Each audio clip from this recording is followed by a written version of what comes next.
Tunayua ya kwamba Mungu alilaka yeyote anamwamini ashtavurukwa.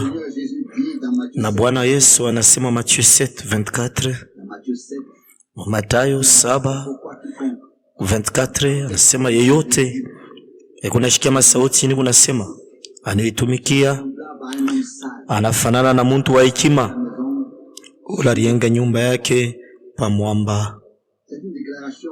Hii ni sauti ya mzuri ile Bwana alisema, na tunayua kwamba haina masauti tu ya bule paka hivi, lakini ni Bwana mwenyewe kunasema verset 24, ndio kwa maana yeyote kunashikia masauti ile ni kunasema anaitumikia. Banasema hapa haifai tu tunashikia bule masauti ya Mungu kisha tunaenda, lakini tunapashi kufanya kufuatana na vile Bwana anasema. Tuitumikie, tutende paka vile tulishikia.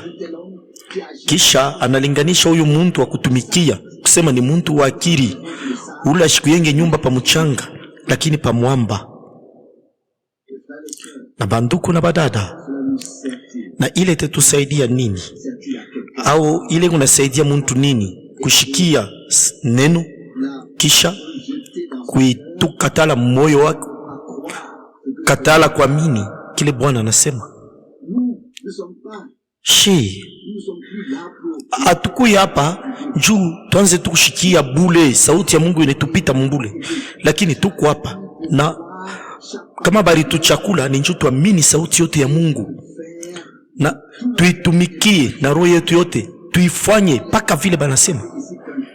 Na banasema hapa huyu muntu wa hivi banamulinganisha na muntu ule wa hekima mula naenga nyumba yake pa mwamba. Ndiyo ile mwamba ile ni moya bule, tunamuyua ule mwamba ni nani? Ni Yesu Kristo. Tukunaenga nyumba yetu pa ile mwamba ile, imani yetu tukunaiyenga, tumaini yetu tuneka pa ile mwamba Yesu Kristo Bwana wetu. Na munayua anasema ule anapokea sauti yake mwile namuna anaamini vile anaitumikia, kia kufika kinaweza kufika. Kama nyumba uliyenga pa ile mwamba pale, anasema mvula ya makari ilifika, maya mingi telemukia kule, pepo ilipepula ile nyumba, lakini ile nyumba ikwanguke njuu iliyengwa pa mwamba. Ni mambo moya kushangaisha, cha kufika kifike. Mimi nawazia tuko na manyumba hivi mumandiko takatifu, kama tunaweza kuisema vile, ile bariyenga pa mwamba, na pale mvula ya mpepo ilikuya, mpepo ya nguvu ilifika, lakini nyumba ile ikuanguke, njoo iliyengwa pa musingi ya shokutenka ya mwamba. Na Bwana Yesu anasema pa ima sauti njoo na shei tuyenge nyumba yetu pa mwamba, pa ile mwamba ile, juu imani yetu yote, tumaini yetu yote kwa ndani yake. Hata kama mvula ya je inapika, hata kama mpepo ya je inapepula, ikweka pupulu ya je shei, atutaacha yanguke, itabakia ene kushimama. Mina wezi kusema tutabakia bene kushimama imara, kama tunabakia bene kushimamia pa hii mwamba. Hakuna kintu kitapomona ile nyumba, hakuna kintu ataki mwa kitapomona, hata bomba atomika haitaipomona. Hakuna mtu anaweza kupomona ile nyumba ya vile. Bantu kuna badada, hii shini mwito ya utukufu ya Bwana wetu paka vile aronesha hapa taifa yake. Sasa kondisioni mwabule, sharti mwabule ni tushikie sauti yake na tuitende, tuitumikie paka vile tunishikia. Ni ya mafaa sana banduko na badada, zaidi muhimu siku ya mwisho hii ya mubaya. Lakini tukuna shukuru Mungu vile neturuhusu, tunakuya, tunashikia na tunamini. Tunayua sema hakuna hata mtu hata mola anategemea Mungu anapatishwa kaya. Mara mingi unaweza kuona sema wewe kunaisha sasa hapa kwetu kunituishia, lakini mnayua njoo paka vile bantu banawazeka sema bilisha. Hata pale Bwana balianza kumupa msalaba, bantu waliweza kusema mambo yote inaisha sasa, byote bilipita mubule, lakini haikuwa vile waliwazia. Ni kisha njoo Mungu aliendelesha sasa, ni pale njoo pale bilianza sasa. Mara mingi binaweza kufika hata maisha ba mitume iliweza kufikia mmoja wabo ule wanafunga au mambo fulani namfikia, utaona sasa Mungu anapoteza ushindi. Hapana, Mungu kunaendelea kumbele sawa mshindaji, na kwa ile tukuna furaha na tukuna mshukuru, tukuna mtukuza Mungu ya asubuhi vile vile. Nyene kuandika tena verse 26. Sasa ule unashikia masauti niko nasema ashitumiki anafanana na mtu kia majimu ula nainga nyumba yake pa mchanga. Sasa mvula ya nguvu ilikuya, maya mingi ilitelemkia ile nyumba, pepo ya nguvu ilipika ile nyumba, ile nyumba ilianguka na waribifu ya mbaya sana. Munaona ile inafiki inachana na ile tunatokea kusoma kumwanzo. Ndugu na dada, bitufikie na shei paka hivi tuibambe muimani, tubambe neno, tutende paka vile sauti inasema. Tushikatale neno. Mungu atusaidie kwa asubuhi, na minamini ya kwamba kuna bia mingi bia kutonesha asubuhi muneno lake, lakini tuangalie hii neno inasema tuyamini, twende na tukaitumikie. Jina la Bwana lisifiwe. Amina. Tushimame njia maombi pamoja. Mungu mwaminifu, tunakushukuru kwa upana mioyo yetu ya asubuhi vile juu ya presence yako.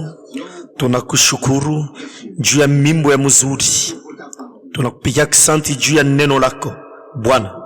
Tunapenda kushikia sauti yako, tufanye paka vile sauti yako inasema. Bwana, huku naona tukubantu bale banasabwaka, tukubantu bazaifu Bwana, hakuna kile tunaweza kufanya kietu shebenyewe, lakini Bwana uorilaka sema tunaweza kwako muimani.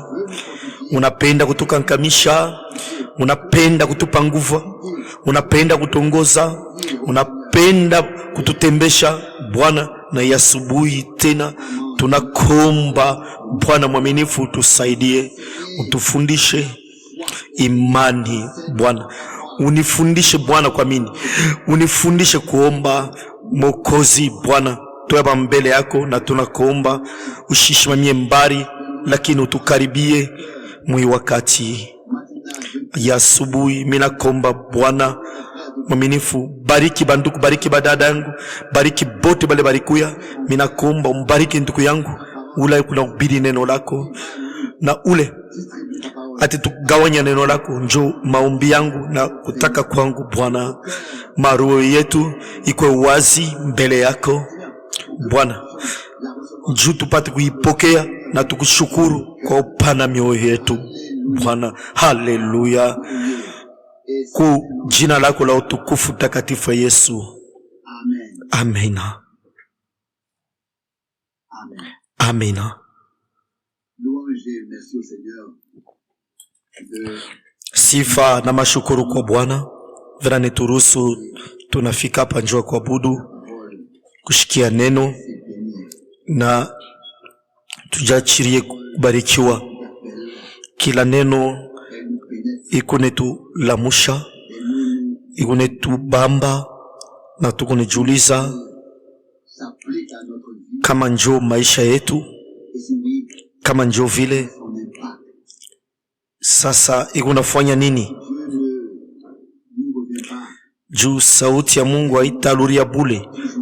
Inekalake kunetonesha, ikunetuletea kinyewe balitumia.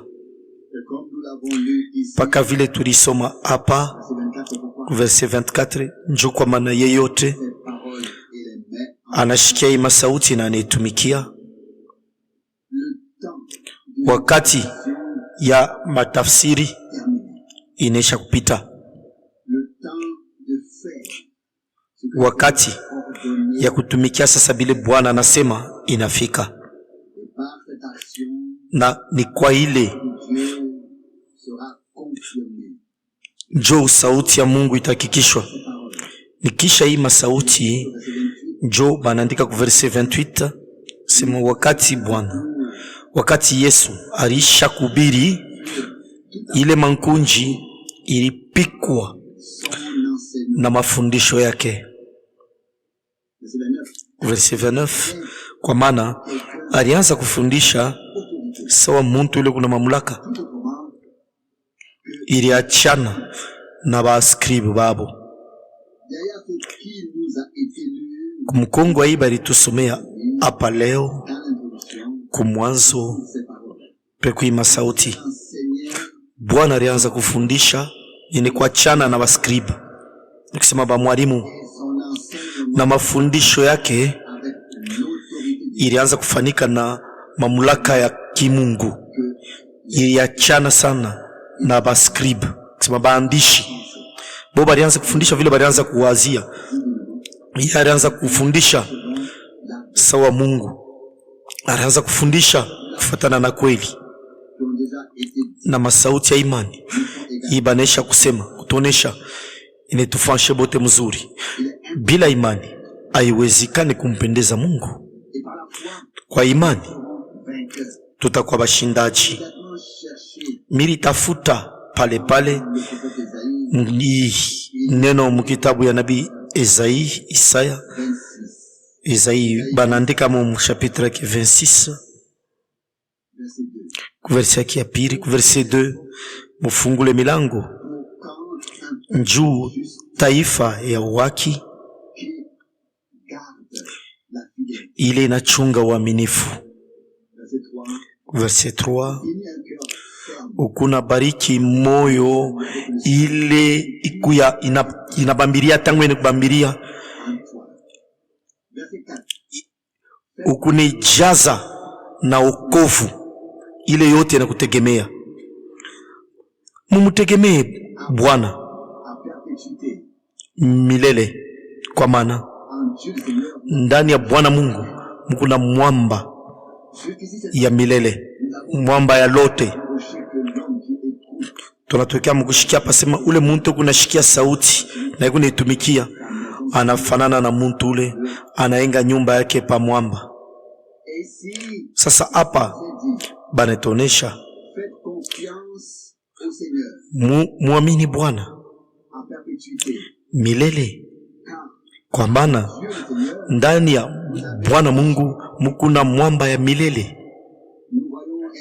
Tunaona hapa kusema hii andiko bani changa. Sasa Mungu anasema hapa, ni yeye anasema hapa, na ni yeye anasema tena na hapa. Hatuwezi kusahabu ile banaandika hapa. Ukuna bariki roho ya shokutenka na ukovu, na ukovu juu inakuamini weye.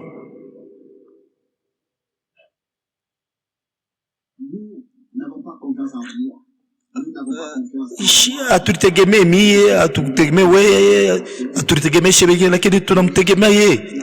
Ule alisema, ule unatenda na rijifunula. Mungu anipe, Mungu atupe roho ya kubambiria. Paulo aliandika fashi moya kusema moyo wetu ilipashi kukankamana, kukomea kwa neema, na Mungu kuna bariki ile moyo ya kukankamana. Mungu kuna bariki na wokovu. Juu ya nini na wokovu? Ni juu inamwamini mutele. Moyo wa shokutenka ni kusema inamwamini Mungu mjima. Mimi nilitakia ile roho ya hivi, ile kupaka ile kumwamini mutele pa yote ye Mungu. Na pale tuko naye ndani yake njo mwamba wa milele. Mwezaii 28 Mungu tena sauti ya hivi. Mwezaii 28 verset 16 Mungu sauti inafanana na hii. Mwezaii 28 verset 16 njo kwa maana Bwana Mungu alisema, mwiwe mzuri, ni mie niko naweka kusayuni musingi ribwe yene kupimwa, ribwe ya makona ya bei, iku nguvu sawa mwamba. Ule anaamini ashtapatishwa haya, ashtavurukwa. Tunaona kusema Bwana Mungu kwa kino ya banabii bake alisema, alitangaza ile kisha ilikuya, ile ilifanyika kisha. Tunaweza kumwamini, kumtegemea. Ula naamini ashtavurukwa. Ni nani anaamini na unaamini nani? Unaamini nini? Nani anaamini Mungu? Anaamini bile Mungu alisema. Mwi miaka yote hii bantu balianza kuikala pe kunishikia mahubiri, balianza kushikia mahubiri, na bale balianza kubiri bile balishikia musauti ya Mungu. Sasa bale bote balianza kufuata ile, balianza kutoka pale, kila mtu aneripangia ile mambo vile anaishikia mawazo yake, na walianza kwenda kuifanya. Sasa ile mawakati ya vile shakupita. Sasa mwi wakati ni Mungu kunasema, na tuko hapa tushikie kile roho kunasema kwa makanisa. Aina njuu na shetu toke tulipangia ishebe yenyewe tena bile tunashikia hapo pa kile Mungu anasema. Lakini ni njuu mawazo ya Mungu ituingie kupitia neno lake, ionekani kupitia ile anetonesha mawazo yake inaonekana ndani ya neno lake, kisha tunaenda kuitumikia kwa neema. Na jana magharibi tulisema hapo deja, sema tuko naishi deja wakati mule Mungu mwenyewe kunasema mala moja kwa kanisa, na tulisema hapo sasa ni ya mafaa sana kupita kushikia mzuri ile Mungu anasema. Kisha pepo ya nguvu inaweza kulamuka. Miliwezi kupenda katuweza kuimba impepo yoye na pepula. Ikuye mpepo ya je, pepule kapupulu ya je. Ikuye ni mawimbi ya je inafika. Mungu kuna kesha juu bote bale bana yengwa pale yeku babake paka bi imara. Ikuye kiaili kinaweza kuya ule bali muyenga pa ile mwamba. Na ni nani? Ni nani ule banayenga pa ile mwamba? Ni ule kunashikia sauti ya Mungu anaitumikia. Ni jibu kuwazi ya kweli. Hakuna mtu anahitaji tena ulize aba bantu ni banani hapo. Bwana alisema ni pale shikuma barenda kumuliza, sema mama yako na banduko yako bwa bena kutafuta beko hapa.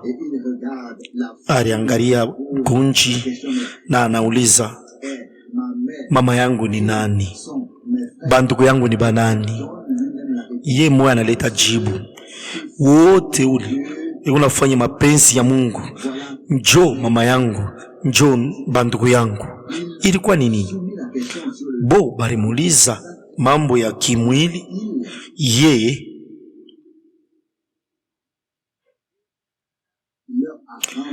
aneba lurishia jibu mkiro. Anasema ba mama yangu banduko yangu ni banani? Ni bote bali beko nafanya mapenzi ya baba yangu ule kumbingu, baba yangu wa mumbingu. Na wakati tunaombaka maombi ya baba yetu, mapenzi yako ifanike pa dunia sawa kumbingu, tunapasha muro yetu mkuye ile hitaji ya kusema Mungu afanye mapenzi yake kupitia sheye. Kwa maana ni njuu ya ile njo kinyeo tukuna kuhii hapa. Mara mingi tukunafanya mamambo, tukuna mania ina ya mzuri, kisha tunaweza kushanje ile, lakini Mungu yashibadilishake mapla yake. Kwa Mungu mambo yote iko nafanyika paka vile alipangaka, na kwa ile kushukuru sana. Hapa milipenda ni useme ye remarque, mnayua milipashikwa leo msafari hapa sasa kubintu mbili au tatu abikwendeke. Sasa ni unapumzika vile ayanifikia. Sasa mimi nafurahi juu ya ile miaka yote hii mambo hivi haikuwezi kufika kufuatana na vile mimi nekalaka, lakini jumiraanza kutafuta nyende paka vile ndi balaka. Sasa bintu binafanika mnamuna mule leo nyeo niko hapa mishitoke. Mimi naamini kwamba Mungu juu kunaongoza na yeye fambi yote paka hivi binatukia kusema niko napumzika tu. Hakika mumoyo wetu tuko na hamu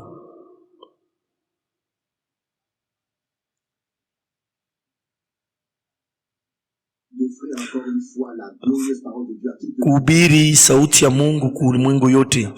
Tulipenda tukapeleke sauti ya Mungu kwa bantu bote hapa dunia. Pasho kuchanga neno ikwe paka vile wazi safi jomu ile namuna tunekalaka tukunaweka itunobiri yote. Ye anaweza pasho kintu afanye mambo munene. Pengine imanja yote ya unyenyekevu ni njuu ye atukuzwe. Kintu kimwani kia hakika atupende kuya bya kuchezea bya mamambo biko majue ya mamambo, lakini tunapenda Mungu ya kuye na tawala mambo yote, ajitukuze katikati ya taifa yake, adui apoteze halali yote, apoteze yote muro munafsi na mumwili. Sasa Mungu yeye mwenyewe ajitukuze na aonekane. Ula anashikia sauti ya Mungu na anitumikia, anafanana na mtu au mwanamke. Ula anainga nyumba yake pa mwamba. Ni jo ile mimi napenda ni kwe nayo. Jo kile shebote tunapenda tukwe nacho. Jana mimi nilisema yulu pa imambo.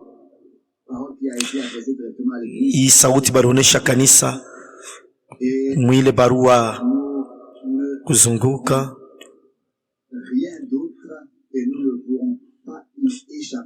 na hakuna kile tunaweza kufanya, kuna namna kuichola inje twakuweka mkazo pa kile Mungu alisha kusema. Kuweka mkazo pa kile Mungu alisema kusema, ile anisha kusema. Mina wazia ilikuwa ni ndugu Rus alisema nema bari ilipashikuwa nema mkukabula chakula mkuwaza ile. Milikumbuka hii mawazo ilinifikie, milikuwa na hii mawazo aina kutafsiri neno, lakini kukabula chakula pale pekwa chanisho munene sana. Kutafsiri kuexplike kuleta maana ile ni mambo ingine, kukabula na hiyo ni mambo ingine. Pale tulielewa hatuwezi kupeleka kimbala taifa ya Mungu ya kule baridi. Inafai chakula ikuwe na moto ya Mungu. Itasaidia nini leo? Hapa bantu tubeku nasemaka yule chakula, lakini ni kimbala moya ya zamani ile panakosa bintu mingi sana. Mungu anapenda meza ene kweneana na biote bili binapashiku yako na inapashikwa ya moto. Mungu anapenda weke moto mkanisa. Mungu anapenda kuweka moto makutano, mahubiri, muneno, juu tushibakie baridi au vuguvugu, lakini mpaka vile nyene kuandika afadhali ukwe baridi au moto, lakini saa vile kuvuguvugu takutapika myangu kinwa. Mungu anatafuta ashimamishe uvuguvugu yote na ateifanya inafai. Kanisa ilamuke, ionekane saba minifu bakumwanzo, ikuye ni kuyala na mapendo ya Mungu, ile kuna moto ya Mungu.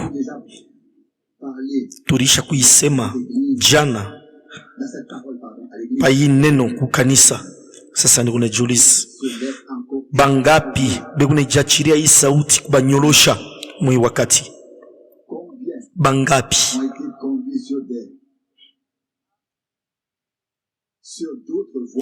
bana bapeleka mu manjia ya kigeni, hakuna namuna bashikie sasa kile Mungu kuna sema kukanisa mwi wakati. Mili soma kumwanzo, niko nasoma kumwanzo ninjua kumionesha sema ba mingi awaya soma hii barua ya mwisho. Ni mule njo ndugu Branham anasema magharibi moya pale mirianza kuomba Mungu, Roho Mtakatifu alinyonesha beba biki yako anjika. Wakati mili beba biki, Roho ya Mungu ilinipa ujumbe ya kanisa. Mungu alinipa ujumbe njo wa kanisa. Hii njo ili ilifikia banabii bote, ile nabo balipataka balikuwa benekala pale, Roho ya Mungu ilikuwa kwabo, au alikuwa na mtu la alianza kumwandikia. Sasa yeye anasema tu kufuatana na vile balimuonesha, au ni yeye moya bobe yenyewe balianza kuandika pale. Wanasema beba biki yako andika. Wakati mili beba biki ile, Roho ya Mungu ilinipa ujumbe njua kanisa. Mina sema leo uleku wa mkanisa ya Mungu mujima atashikia hii ujumbe njuni yake. Ula shishikie ni kusema ananguka anirlanda ye moya na anapita kumpembeni. Anasema kisha yoi mine mielete ayo ni neno, ni neno njuu ya bibi harusi. Hii na yue nafai tuiseme. Yohano alisemaka mwile wakati ule kuna bibi harusi ni bwana harusi. Rafiki yake sasa ya bwana harusi kuna shikia malalamiko ya furaha ya bibi harusi. Jean 3:29 ilikuwa nini? Alikuwa na ujumbe ya kutayarisha mbele ya kuja kwa kwanza kwa Bwana. Kama tunaangalia mzuri, ilikuwa ni verse kipande mu kitabu ya nabii Malaki mu chapitre ya mwisho. Sema mu mabiblia yetu tuna mashapitre 3, mu mabiblia nyingine beko na mashapitre iku 4, na mashapitre 4. Hapa tukuna maverse 2, kuko moya ene kuenea na moya kipande. Mu Malaki 3 verse 1 tukuna verse yote mujima umu balandika. Kwa mfano Malaki 3 verse 1, muyue kusema niko natuma malaika wangu njoo pasule njia mbele yangu. Hii njoo yote ile banasema njoo ya Yohana, na yote ile barikikisha mwagano jipya. Hii kipande ya mwisho, kipande ya mwisho kiko ni verse 6, Malaki 4 verse 6. Kipande ya kwanza ki verse 6 ni kilitimizwa na utumishi ya Jean. Kisika unaangalia ni mistari tu mbili bule. Utumishi munene sana ile litimizwa mwili wakati mistari tu mbili bule. Si kama tunaangalia. Nasema mwili wakati yetu. Hii kipande kia pili kia hii verse moya sena atalurishaka maro ya batoto kwa baba yabo.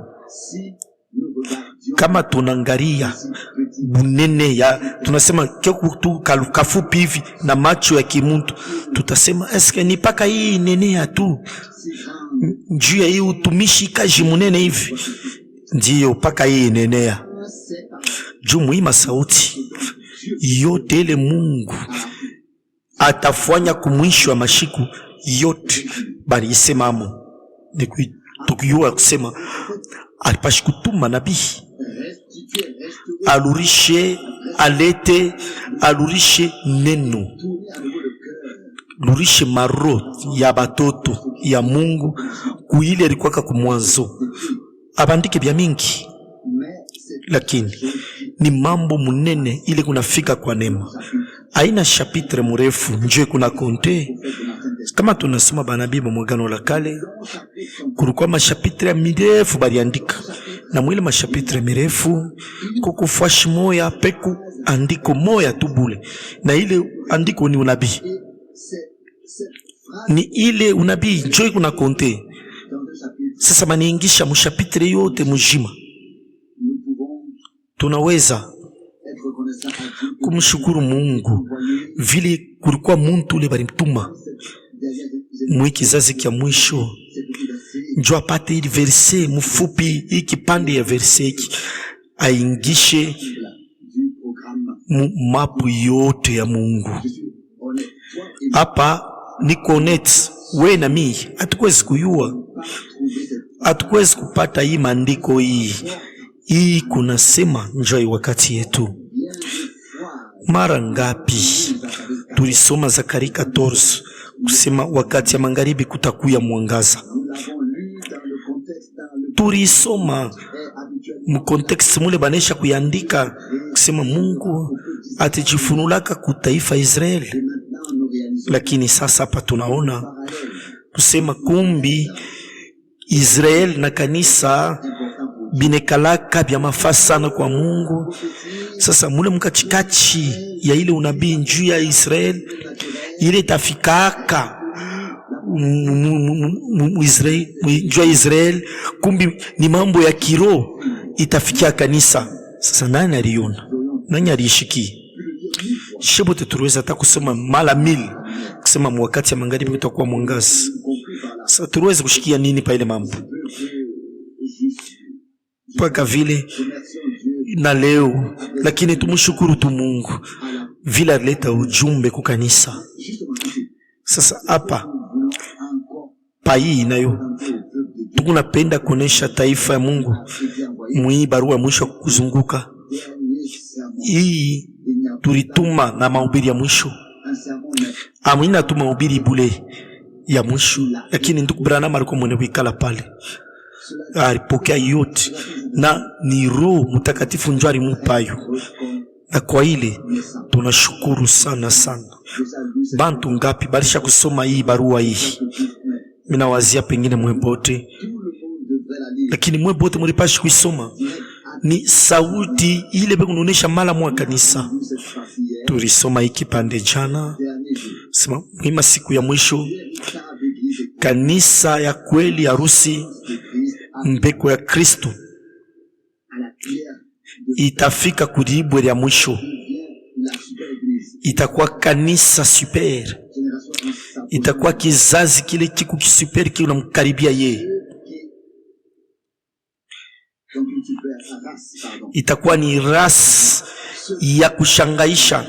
Bale beku ndani ya bibi harusi batafanana naye sana, batakuwa picha yake bitafika paka vile juba kwebe ne kungwa naye, batakuwa moya, batakuwa ni ufunulo, itakuwa ni kuonekana kwa neno la Mungu mshima.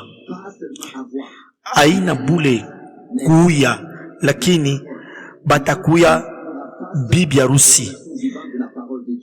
Bibi harusi haina ufunulo bule ya neno la Mungu, ile nikisema atashikia bule neno, lakini bibi harusi mwenye atakuwa kile Mungu alilaka na kile Mungu alitangazaka.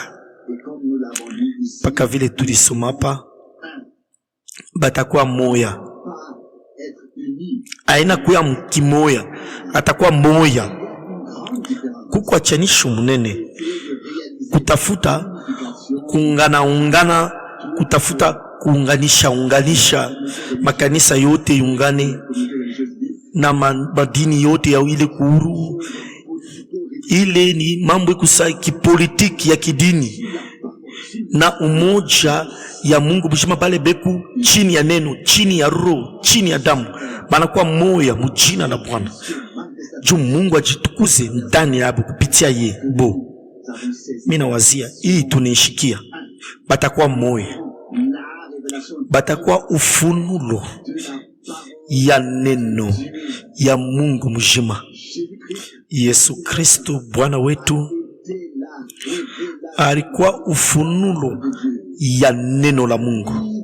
Kupitia ye neno ilijifanya mwili, ilionekana, na ile neno ilipashi kutimilika kupitia ye, ilitimizwa. Jo mambo mwamwe barilaka kwa bibi harusi. Mnaweza kusoma yote ile mwe benyewe. Kankunji kaloko, kambeko ya kweli ya neno bonjo bataonekana. Bibi harusi wa Kristo ni bikira ya neno, ni bikira juu ashiyue mafundisho ya kizebu, makredo na madogma ya bantu. Ni hapa sasa juu mambo ikunafanika mushiki, ni kupitia ba memba ya bibi harusi jo yote ikunatimiza ile Mungu alilaka. Ni ba memba ya bibi harusi. Ni hapa jo tunaona mwito ya yulu sana ya Mungu kwa taifa yake mwima siku ya mwisho. Mwito ya yulu sana. Aina tu wakati bule ya unabii ya mafaa au ya kipekee ile tukunaishi, lakini ni mambo moya ya kushangaisha ile Mungu alitangulia kupanga. Mungu alipangaka kuifanya kumwisho wa mashiku, na haiwezi kufanika pale pe kufujo bibi naenda binaluria pale bantu banapenda kufanya bila banatakaka, lakini itafika ni pale taifa ya Mungu banakusanika sawa bibi harusi wa Kristo, banakuwa moyo. Mula kuna muntu kuna tafuta kuonekana wakabaila, kule kuna muntu kuna tafuta kifulani, kule kuna muntu kuna tafuta fanye kila anapendaka. Paka vile Bwana we alisema kasema bila mimi amwezi kufanya kitu, lakini tukunongolea tu. Bintu ngapi bikunafanika leo na ni nini kunafanika? Matendo yote ya kimuntu ikuna mujene Mungu, ikuna mkosea Mungu.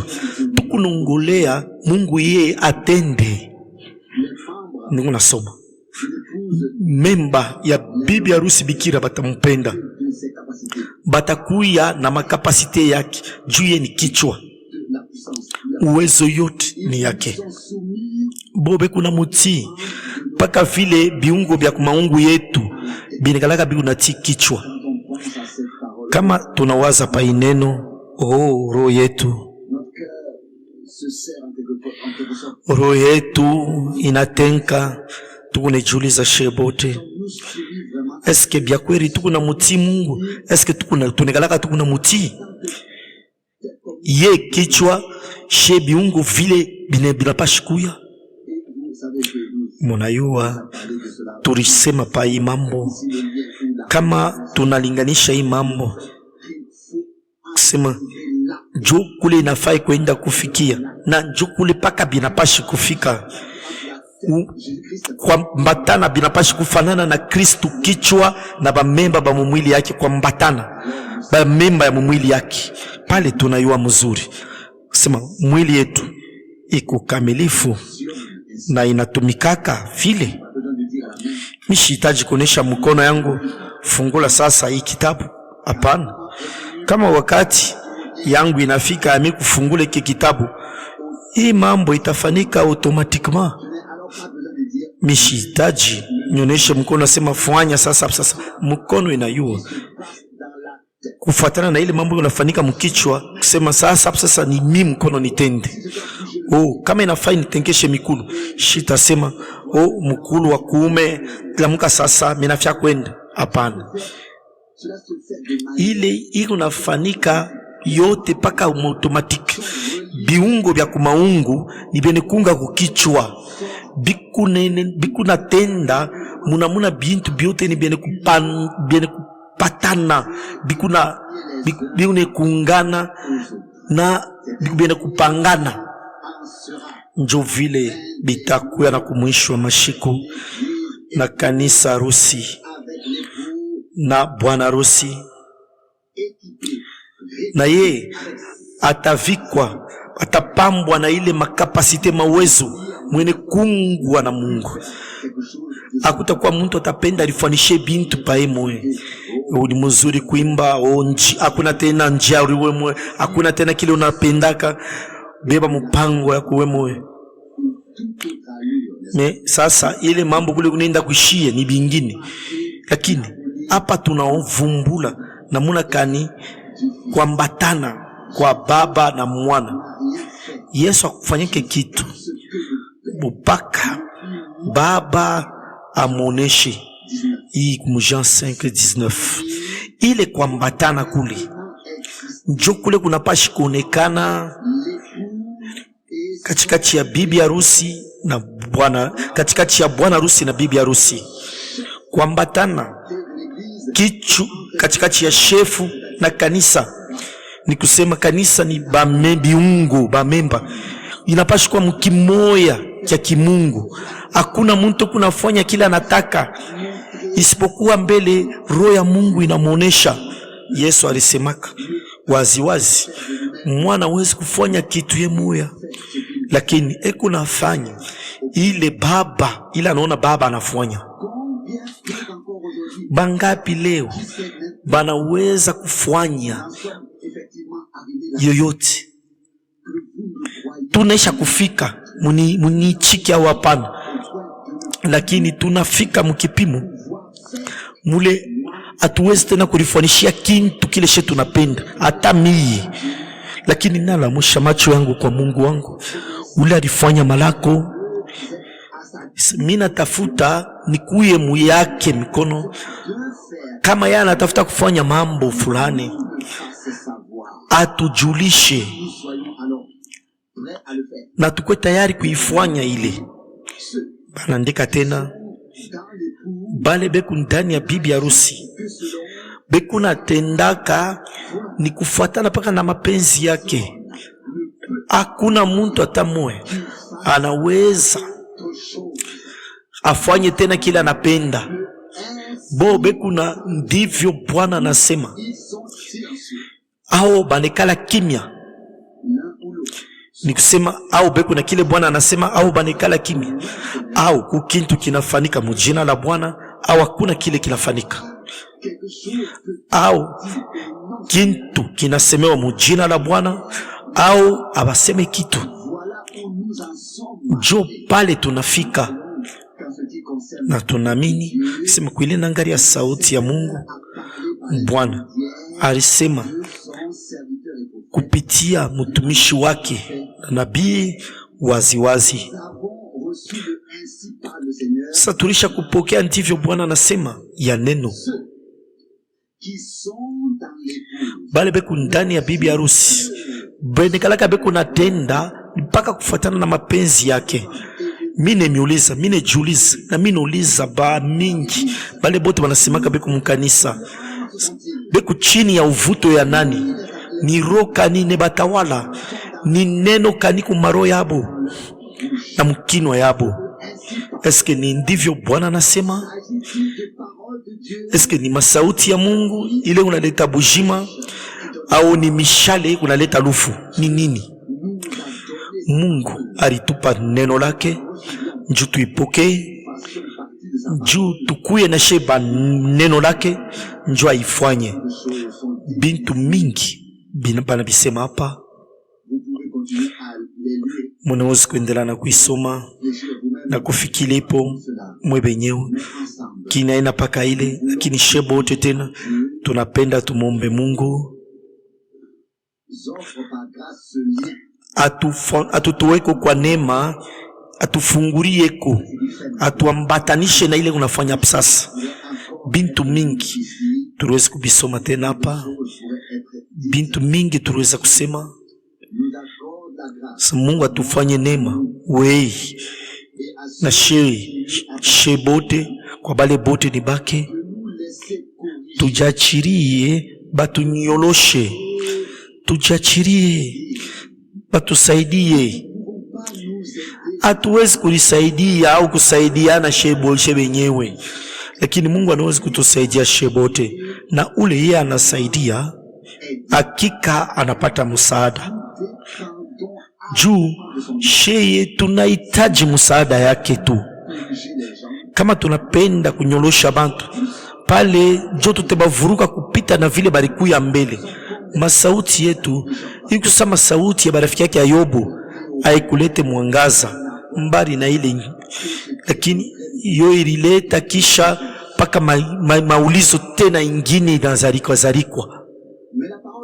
Lakini neno la Mungu inaletaka mwangaza, na sauti ya Mungu ikunilekea kila muntu, na ikuna cha kuonesha kila muntu ile nafaa ya yuwe mwile wakati.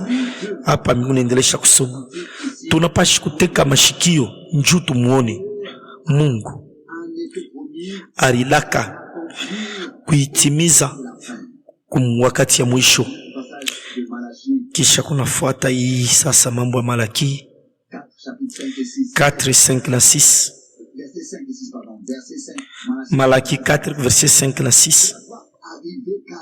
Hii ilipashi kufika juu neno la Mungu ile nabii Malaki alisemaka roho ineipa bujima. Yesu alisemaka, sasa inatimizwa mbele ya kuya kwa pili kwa Bwana. Wakati ya kurudia kwa Kristo, maandiko yote inapashi kutimizwa. Wakati huyu mjumbe, huyu Malaki alilakaka pala atakuya kanisa ya mataifa, itakuwa mkizazi kia mwisho kia kanisa, atambatana na neno, atafundisha Biblia yote mzima kuanzia kumwanzo ku Genesis kufika kwa Apocalypse. Atafunula mbeko ya nyoka ni nani, na atatayarishia mvula ya mwisho. Sasa mazebu itamukatala. Hapa pe mambo ya mafaa sana. Atatayarishiaka mvula ya mwisho. Tukunaishi mwakati ya kutayarisha juu ya mvula ya mwisho ile itapika. Na hii mambo hii ni kujitayarisha kuile mvula. Banetonesha hapa, atafundisha ka Biblia yote kuanza mwanzo kufika kufunulo. Na kama niko hapa leo Kambo Eling au kama miruwezi kuliza bazea baasha kwa mini kunapita miaka 100 au bale banyamini kunapita miaka 50 au 80 miaka 80. Bahubiri bote bamaamsho barianzi konekana, barianzi kubeba nipaka mainjili 4 maandiko mule bekona beba mule. Sasa mimi nimeuliza bote hapa barisha kwenda mutukufu, banaweza kushuhudia kusema bari bahubiri ni nani alianza kumwanzo, nani alihubiri ufunuo, ni nani masauti ya banabii balimfunulia yo ba evangelist bakubwa mpaka na leo. Moya angalia mkitabu munene sana ule aliandika mahubiri 17 kani 18 mahubiri anaandika mkitabu tuona sana ni Biblia ile kitabu aliandika. Sasa vile minjo bilipashi kuitafsiri munezi kuona sana Nouveau Testament. Sasa mimi mwenyewe ndani yangu ndisema bintu biku natumika mzuri.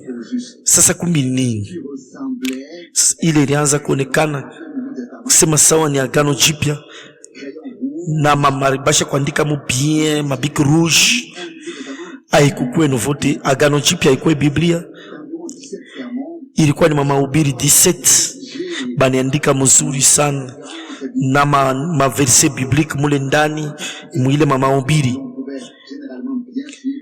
Jomo ile namuna unaweza kusoma mzuri ile mamambo ile.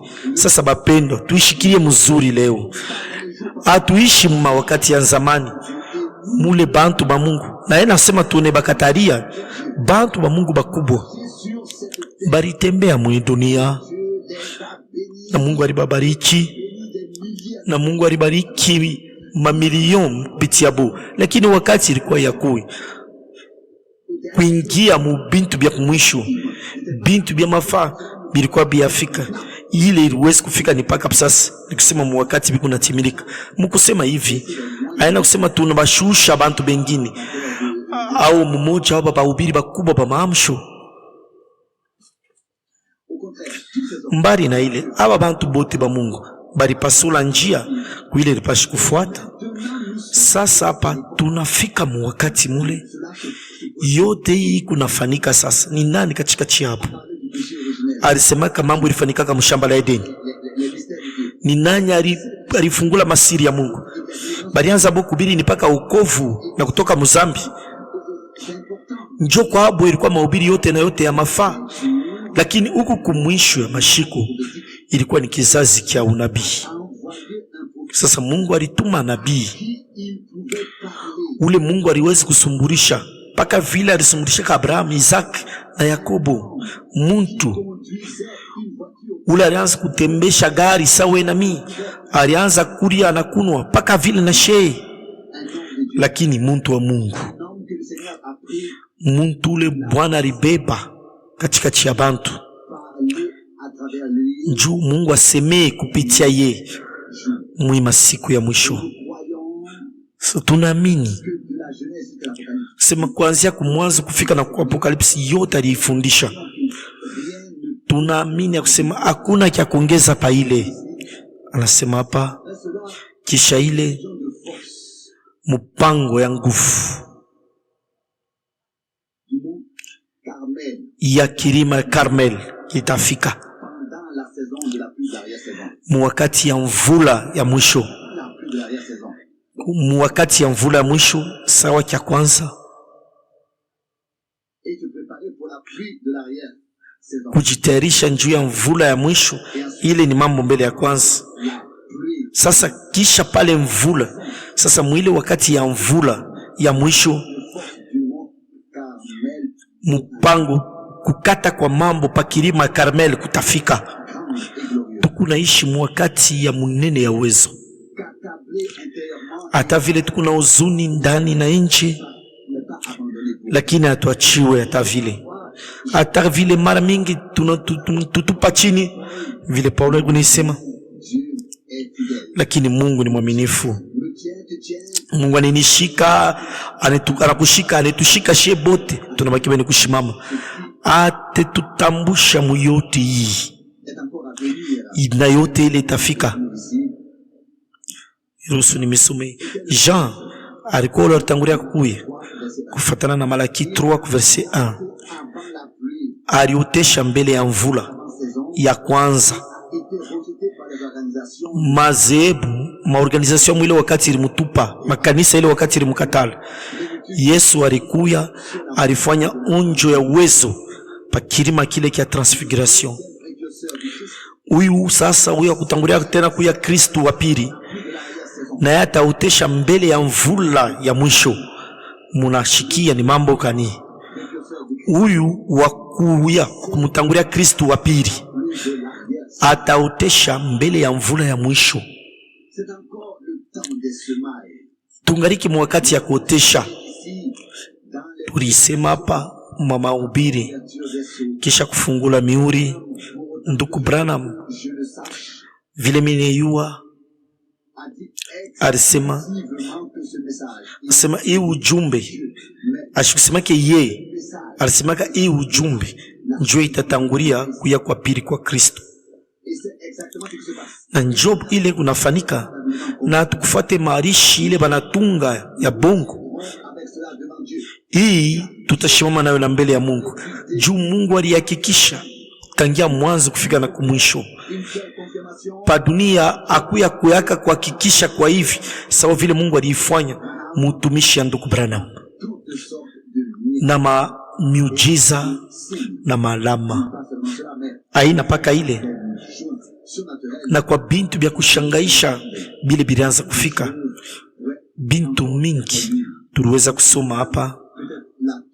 Sasa hapa pene kia mwisho tu nimuna tafuta seni shimamishi. Sasa mena shindwa tu. Sasa Mungu alitusopesha njuu ya ile. Alisema Mathayo 24 sema muma wakati ya mwisho hii maro mbili itakuwa karibu sana.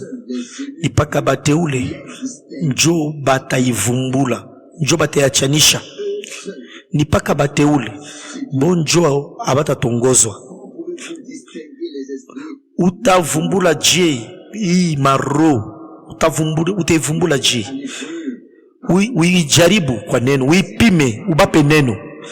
Kama abasemi kile neno inasema ni ba muovu, paka vile huyu muovu alitomboshaka bala bawili bakwana aba bawili ba bibi na bwana, njo paka vile ekuna tafuta tena atongoze kanisa mwi wakati ya mwisho. Ekuna tafuta aichange na makredo, amutukune kuneno la Mungu. Hii mambo haina mwepesi kuivumbula, kuiachanisha, kuifafanusha. Hapa ni mambo ya maro. Vile itakuwa karibu sana, itakuwa yenye kufanana sana, na itaanza ilipashi kuwa mzuri. Kama hii maro ilikuwa hii mfalme yayo, hii roho nayo mfalme yayo, pale ilipashi kuwa kintu kia mwepesi kia teketeke. Kama roho ya Mungu ilikuwa nipaka yo yenye mfalme ya Mungu, atupashi kwa napo kia nguvu ataki moya. Lakini hivi bintu byote mbili biku karibu sana mumakutano. Na nduku Branham alisema mukila amshu kunatoka paka badipasa bampundu kukubale roho inazala na bale kimwili kinazala. Sasa utebavumbula ji, utebachanisha ji, jibu yo hii. Kama abaseme neno ni kusema ni ba muovu, ni ba shetani, banaweza kulaka bizuri biote. Sasa kama bile beku nasema abiambatani na neno, au kama abifike ni nini unafanika bapendo. Mimi tukia kuisema hapa sasa kwa nduku wetu Alfred Borg, kisha yeye kwa kimwile wakati sema hii mambo aina ya pa dunia, hapana, ni mambo ya kiroho. Njo paka pa ile position mwa niko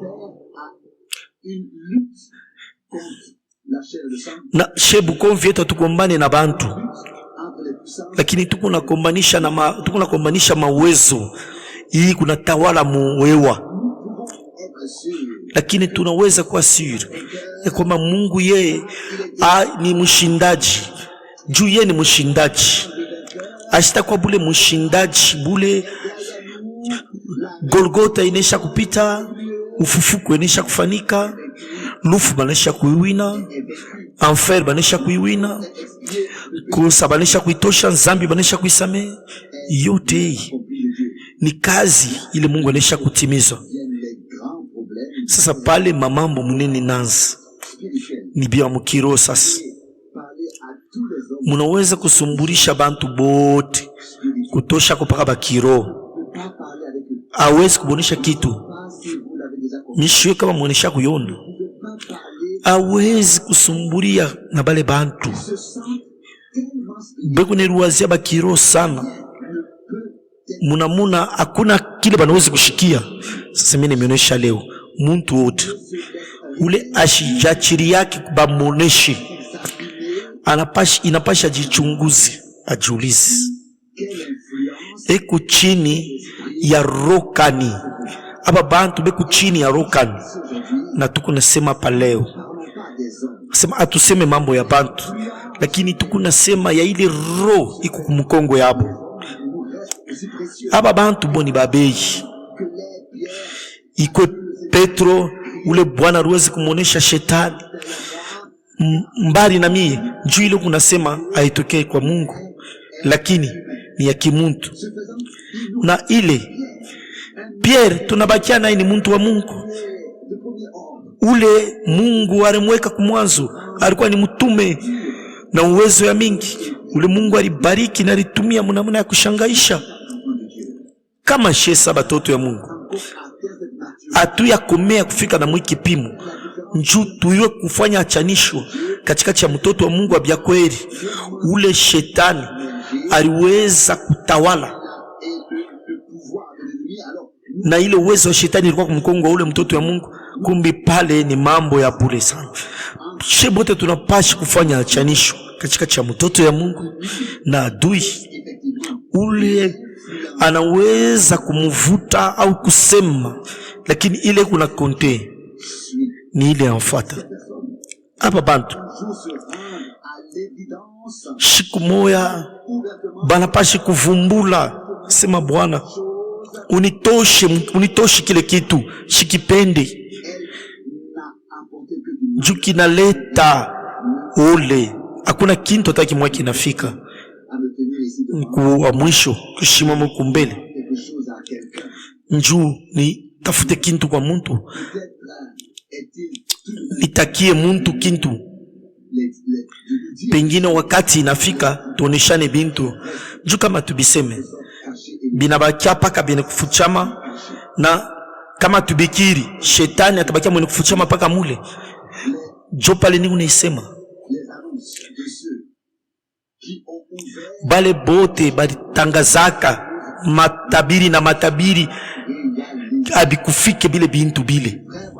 Sasa ndugu Branham anasema kama muntu anatangaza bintu na bila bifike bila alisema, ule muntu aombe mpaka na pale roho ile roho mchafu imutoke, njoo Mungu ashiwezi kulanda. Kile Mungu anasemaka ni kweli. Tunaweza kuleta marazon hii au ile, kama ile rifanika hivi au hii pashi kufanika hivi. Hapana, Mungu anatangulika kuona mambo. Hawezi kuwazia kusema Mungu yashukalikile mzuri ubia Mungu ashikuyu wake hii au Mungu ashikutangulike kuona ile. Mungu anaonaka mzuri muyote. Bale bote abonake mzuri ni bale bantu shetani anaisha kuvuta. Pale hautaona bintu yote mzuri. Lakini mimi nionyesha vile ndugu Branham anasema mtoto wa Mungu anechikaka makemeo. Anasema musawa ya kanisa, sema kama muntu shemashi anamunyolosha na anashirika, ni kusema huyu muntu kuna roho mchafu. Mimi nilitakia kintu kimoya, na mimi kitakia bwengine bote tutoke kububaya, tuepuke kububaya. Njoo kile banasema mu maombi ya baba yetu, utuepushe kuovu. Njoo kile tunapenda. Kama huyu muovu kuna halali ikuwe ya je au panani, inafai tuchomoke mu ni paka mkombozi wetu. Ye njoo anapashi kuwa na halali petu shehi, na pale tutekala kimya na tunayua kusema Mungu atafikisha mambo yake kumwisho na mapula yake. Lakini bantu inafai kubachomoke muyote ile bantu barifanya, muyote ile bantu barifanya yote haiwezi kushimama mbele ya Mungu. Yote ile haiwezi kushimama mbele ya Mungu, inafai kuitupa mpembeni. Na tunatokea Mungu soma kama mtu anasema mambo ayambatane na neno ya Mungu, ni kusema Mungu ashikuseme. Na kama Mungu ashikuseme, kumi ni mambo kani inafanika, kumi ni mambo kani kunafanika. Pengine tu bantu sana tu nilipa bei, na Pierre Petro alikuwa na yeye mtu na yeye wa bei, nafsi ya bei. Sasa ilikuwa ni nini? Wakati ilifika bifike, wakati hiyo ilifika, lakini Petro yeye alibakia Petro paka na bei yake. Bapendo, tunapenda taifa yote ya Mungu, na hakuna mtu atamwa tutamwangalia na kazarau au na kumhukumu. Mbali na ile tutasema oh Mungu, beba hii mambo yako mikono. Mimi nimeomba kuanzia leo museme mushalabishe mate yenu mukusema tena yulu ya muntu, lakini mwanze tu kuomba mu maombi na Mungu atageuza ile mambo yemoya. Shebote tukunongolea ile mambo na hakuna kitu takimo kinaweza kufanika mbele. Inafai mbele Mungu mwenyewe atengeneze, alete mwangaza. Hatuwezi kubakia mungiza tukuna wasiwasi, Mungu atajibu.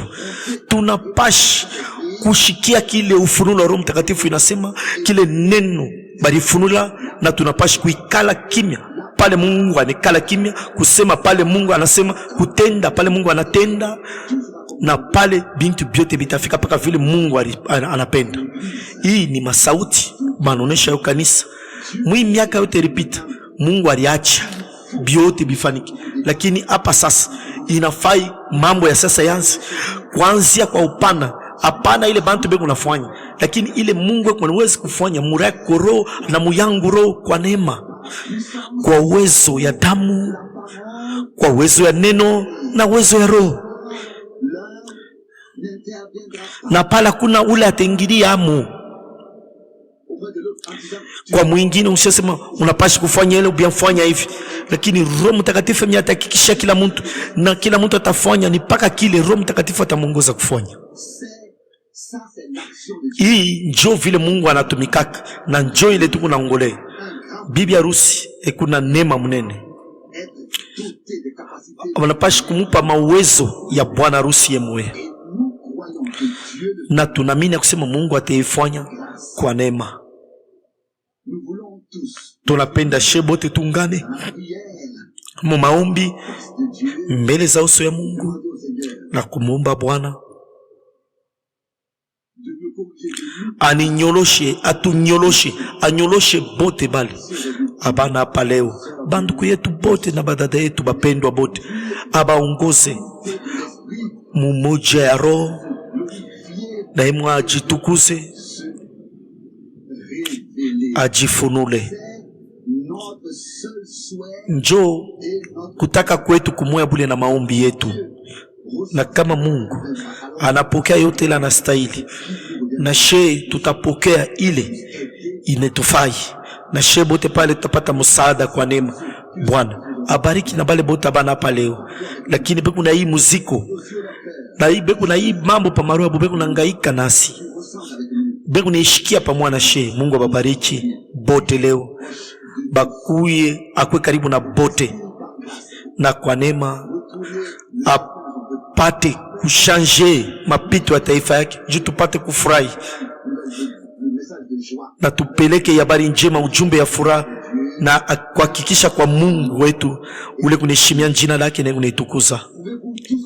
Mwe bote mnaweza kuamini tulishikia kumwanzo, hakuna mtu atapata haya kwa bale bote banamutegemea, bote batayengwa pasho kutenka. Na hapo sasa katikati ya ima mpepo yote, mawimbi yote, batabaki bene kushimama imara, juma naenga nyumba yabo pa mwamba. Hata katikati ya mpepo ya mvula ya je, ya hii miaka yote inapita, bantu bote batabaki bene kushimama, bo baliyenga manyumba yabo ya imani pa mwamba ya ufunulo ya Mungu. Na Yesu Kristo njo ile ufunulo, na anetonesha neno lake na jina lake. Njo kwa maana kumwisho hakuna ule ataibila, bote bataokoka toka mlomai. Pepo itanyamasha, mawimbi yote tapola, na Bwana ataonekana na atasema na shebote, na ila alisema ataifanya. Jina lake litakatifu lisifiwe. Amina. Tushimame na tuombe. Ndukuruhusu naweza kuya. Mungu mwaminifu, tunakusifu na roho yote. Njoo ineno tena ya asubuhi, njoo ineno takatifu. Tunakushukuru vile unetunyolosha shebote Bwana, vile uneturuhusu tukushikie neno lako ya nkukyo maro yetu. Sikunawezi kuumba na kuweka yote ndani yetu vile wewe unapenda, haina vile shetu unapenda, lakini vile wewe unapenda Bwana. Na maombi yetu ni utusaidie kila muntu Bwana Mungu mwaminifu, ushirusu mwovu ambete na taifa yako, lakini chomona kila mmoja. Njoo ile tunaomba na roho yote mujina la bei takatifu ya utukufu ya Bwana Yesu Kristo. Bwana, tunayua kusema kumushindaji wa Golgota, ulikombola Bwana, ulifungula. Haleluya, sifa kujina lako la utukufu. Hatuna na kile tunaweza kufanya isipokuwa tukupatana na shetani, na kiota kina chako tunikitupa Bwana, na tunaomba we ujijulishe, ujifunule mujina lako la bei ya utukufu Bwana. Nipaka neno lako, nipaka ile unasema nje kuna mafaa kwetu. Kile shetani kunetupa atuipende Bwana, tunaikatala Bwana. Sifa kujina lako, tunakusifu Bwana. Unasema na uwezo na unaweka mwangaza pa yote Bwana, tunakusifu vile uneturuhusu tunaorea kwako. Njele ulisemaka Bwana, mkwe kwangu na tunarudia. Sifa kwa kujina lako la utukufu, sifa kujina lako. Tunakushukuru vila ulalake, vila ubungi lake, lakini kuna kesha pa taifa yako Bwana, na awachi taifa yako, lakini ukunabo mwanzo na kumwisho. Sifa utukufu kujina lako la uwezo. Haleluya Bwana, tunakusifu hata ya asubuhi. Haleluya, wokuwa uwezo, ulichakulia mtumishi nabii kamwe Bwana atuyashikiaka neno. Saa hivi tunishikia hapa sasa muima saa ya mwisho. Sifa aksanti njuu ya ile tunakomba ukwe nasi mujina la Yesu. Haleluya, amen.